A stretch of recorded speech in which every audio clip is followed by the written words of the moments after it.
Okay, Nick and Andy, it's that time of the year, end of the Premier League season awards. It's nearly here. The final weekends of the season are about to arrive, but we got our awards out nice and early this year. And let's go through it. Let's discuss what we've picked and who we've picked. And of course, you can find the full list on Pro Soccer Talk on NBCSports.com. Nick, Player of the Year. I think it was a very easy one for all of us. Please tell us who we all picked. Well, obviously it was Sandro Tonali. No, it's Mohamed Salah. He is great.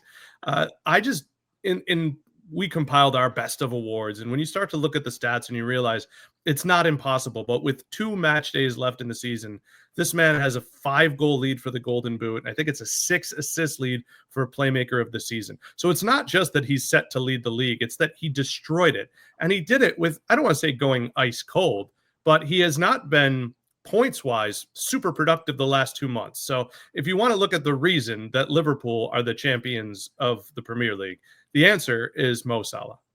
Yeah, very easy, right, Andy? I mean, when we're looking at other people, there's been some overachievers, some young talents, some breakout stars, but nobody of the superstar kind of status has been close to the levels Mohamed Salah has hit consistently throughout the season.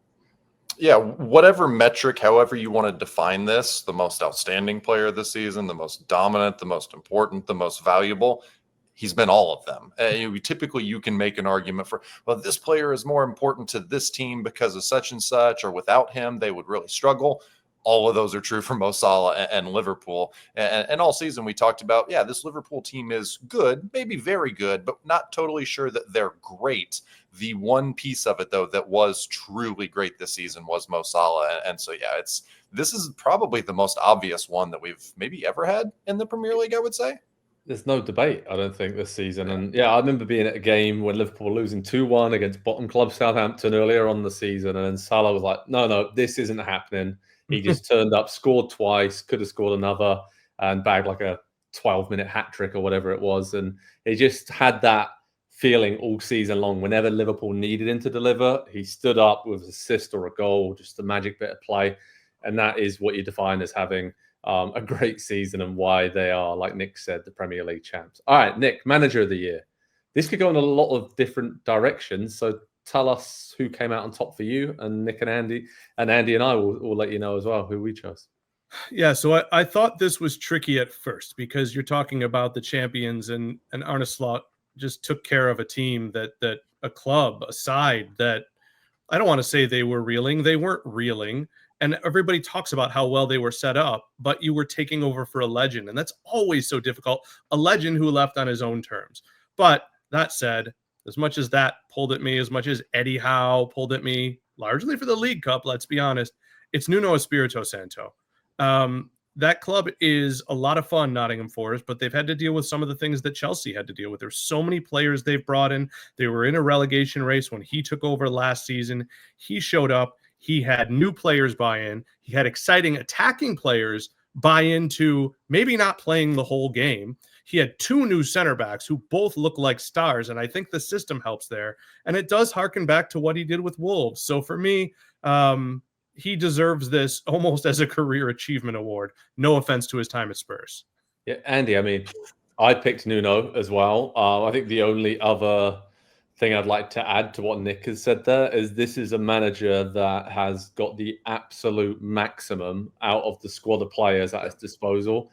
And it aligned with his playing style, but he has worked out different ways to play throughout the season. It'd be different formations, had a very clear identity. I mean, you look at the possession they've had, a lot of the advanced stats said they should be much further down the league than they are, having qualified for Europe. I mean, it's a huge thing for Forest to be back in Europe. He's just over-exceeded all expectations. I mean, we expect them to be in a relegation scrap this season. So that, for me, is a great manager. When you have a squad, the sum of its parts should be performing a lot lower down the league. But for the small margins, small percentages, the human nature of how you act and you get the best out of the players, I mean, it's very similar to me to what he did at Wolves when he first came in the Premier League and brought them up. And it's almost like a second version of that, what he's created with Forest this season. So it's him, but the likes of Iraola, Thomas Frank, Marco Silva, Eddie Howe, and even David Moyes and Vitor Pereira coming in mid-season, they deserve special mentions as well. And Arne Slot, obviously, like Nick said, but it's Nuno, right? Yeah, I went with Nuno as well. They finished 16th and 17th in their first 2 seasons back in the Premier League and avoided relegation in the last week or 2 of the season. This season, they were free of relegation by December, and so there was no worry there. And I know it's been maybe tarnished a little bit because they've fallen off down the stretch of the season. But 1, they're back in Europe for the first time in 30 years. 2, they could still feasibly get into the Champions League. But if you had asked every single Forest fan in the world, hey, we're going to put you in Europe next season by way of your league finish this year, however the season would have played out, they would have said, yep, we'll take it absolutely right now. The one name that I thought about going for just a second was Thomas Frank. You mentioned him there, Joe. It would have been, to kind of Nick's point, a little bit of a career achievement there with Brentford, bringing them up, finishing 13th, 9th, and now currently sitting in 8th and chasing Europe for the first time in club history. You talk about getting the absolute maximum out of every single player. Thomas Frank, another one that does that. Yeah, totally agree with that. Nick, the best 11. I mean, this is wild. I think this, we said earlier, the player of the season was the easiest decision we probably ever had to make. The team has been the most difficult. I think we all went in very different directions. I mean, this has been a lot of fun to break it down for us and explain some of the players we agreed on, but there's not many between the 3 of us. Yes. We all liked William Saliba. We all liked Virgil van Dijk. Did we all have Daniel Munoz from Crystal Palace? I think so. Yes. And then all of us had Isak and Alexander Isak from Newcastle and Mo Salah. After that, it gets a little crazy. And so I think at this point, we can talk about something really wild. And maybe it's fatigue. Maybe it's the way the season. We have 1 player between the 3 of us from Manchester City. And if you were to go back before the season, now, again, it's been a collective effort that's kept them in the top 4. I don't know that they've really had a star, especially with Haaland out as long as he was in. So that was really remarkable to me. The other thing I found remarkable was selecting a midfield, because there was not a Kevin De Bruyne performance. And if there was, it was probably Bruno Fernandes, who's on a team that might finish 16th or 17th on the table. So I want to highlight 2 players. And then maybe, you guys highlight from your team. I went with Gravenberch, which we might have all picked him as well. Did we? We did. We did. Okay. I just think what he did in front of Van Dijk and in front of Konate, also behind other midfielders who were freed up to do their jobs, really, really was special. And then I also picked Enzo Fernandez, who I just think has done so much, chipping in more offensively this year, more in attack this year, statistically, in addition to just being very hard to play against. Andy, you want to add in anybody else you think deserves special mention? I know fullbacks, wingbacks has kind of become the trend now in the Premier League, but there's some really good young wingbacks coming up. Yeah, Joe, I'm slightly offended you left out Anthony Robinson from your team. I know Milos Kerkez has had a great season and everything, but this is an American player we're talking about this summer. Which of the big clubs is he going to go to? And again, this is another one that's been building for years and years and years. And he was fantastic for, 80, 90% of the season, and Fulham have fallen off a little bit down the stretch. So I guess I understand it. Bournemouth have also fallen off down the stretch as well.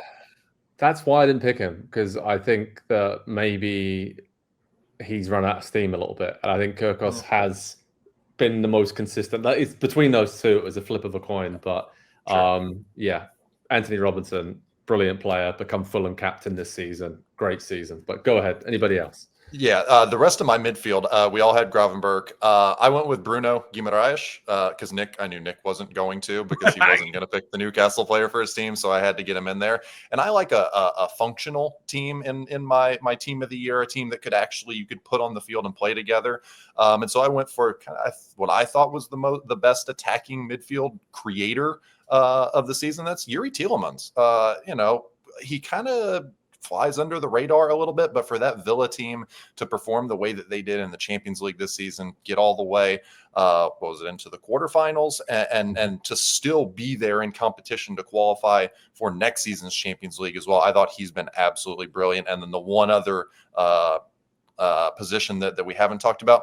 I went with Brian Mbumo. Just the number of goals that guy has contributed. I know we got to push him onto the right because of Salah, but I think they could make it work in real life if we put them out there together. Yeah, you and Nick both went for him. I went for Matthias Cunha in a very poor Wolves team. I thought he was the difference time and time again. Probably is going to go to one of the big boys this summer. But that was a hard decision for me to leave Mbumo out and have Cunha in. And I went for Alexis McAllister in midfield alongside Gravenberch. I think as a duo, they were excellent. And I think McAllister does give you that extra creativity. He popped up with some big goals for Liverpool whenever they needed him to. And then a couple of shout-outs to the Nottingham Forest players as well. And Matt Sal's in goal. And Murillo as well as a rising star at centre-back. And so much fun to watch. So head over to Pro Soccer Talk on NBCSports.com. Lots more analysis, awards being dished out. We're going about the best signings of the season, breakout stars. We rate the USMNT players in the Premier League as well. So well worth a look to go through that. I'm sure everybody out there is going to agree with all of our picks, lads. But I had a lot of fun dishing out those end-of-season awards for what has been a very intriguing, exciting and unique Premier League season. It's been fun. Hi, I'm Rebecca Lowe, and as we head towards the end of an exciting Premier League season, make sure you like and subscribe on the NBC Sports YouTube channel for more content like this.